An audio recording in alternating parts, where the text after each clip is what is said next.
క్రైస్తలో August 21వ తేదీ 2024.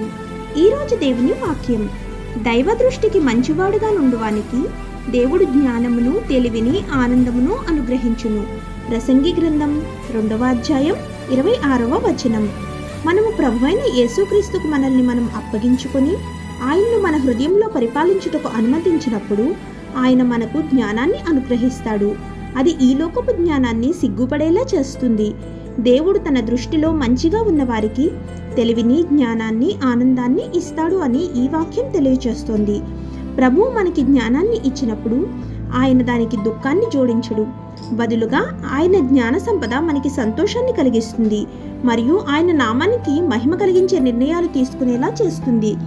ఈ లోక జ్ఞానాన్ని వెదకవద్దు, ప్రభువును వెదుకుము మరియు ఆయన మనల్ని జ్ఞానవంతులుగా చేయును. మనం జ్ఞానం కోసం ప్రభువుని అడిగినప్పుడు ఆయన ఉదారంగా ఇస్తాడు. ఆమేన్.